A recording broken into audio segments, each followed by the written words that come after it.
நக்கீரன் கோபால் அவர்களுடைய இந்த ஒப்பாரி வீடியோவை இப்பதான் நான் பார்த்திருந்தேன். அதுல அவர் என்ன சொல்லியிருக்காருன்னா, இந்த வளர்ந்து கெட்ட ஆதவ அர்ஜுனா வன்முறைய தூண்டுற வகையில பேசுறான். கலவரத்த தூண்டுற வகையில பேசுறான். பெரிய ரவுடி மாரி பேசிட்டு இருக்கானுங்க. இவனுங்கெல்லாம் ரவுடி அரசியல் பண்றவங்கன்னு சொல்லிட்டு, நம்ம நக்கீரன் கோபால் அவர்கள் வந்து சொல்லியிருக்காரு. இதுவே ஒரு சின்னதா ஒரு ஃபிளாஷ்பேக் ஒண்ணு போவோம் வாங்களேன். கரூர் சம்பவத்துல சம்பவம் நடந்து முடிஞ்ச உடனே பார்த்தீங்கன்னா, இவர் வந்து நம்ம தலைவர வந்து பேசி வீடியோ போடுறாரு. இவர் என்ன மாதிரி நாகரிகத்தோட, மரியாதையோட, வன்முறைய தூண்டாத, கலவரத்த தூண்டாத பேசி போடுறாருன்னு நான் சொல்றேன் பாருங்களேன். சொல்றாரு, அவன் ஒரு 40 பேர கொலை பண்ண கொலைகாரங்க. 40 பேர கொலை பண்ண கொலைகாரன்.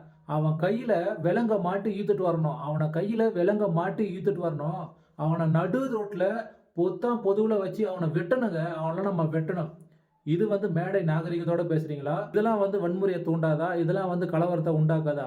உங்களுக்கு வந்தா ரத்தம், எங்களுக்கு வந்தா தக்காளி சட்னி. அப்படித்தானே சார் சொல்ல வர்றீங்க? ஆதவ அர்ஜுனா என்ன கேட்டுட்டாரு?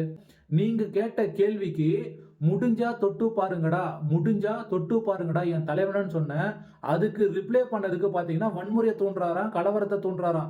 என்னங்க சார் உங்க சட்டம்? என்னங்க சார் உங்க நியாயம்? நீங்க வந்து பேசுனா கரெக்ட்டு, நாங்க வந்து பேசுனா தவறு. நீங்க பேசுனா வந்து அகிம்சை, நாங்க பேசுனா வந்து அநாகரிகம், அவதூற பரப்புறோம்ன்னு சொல்லிட்டு, ஒரு தவறான நியூஸ நீங்களே மக்கள்கிட்ட எடுத்து போய் சேர்க்கிறீங்க.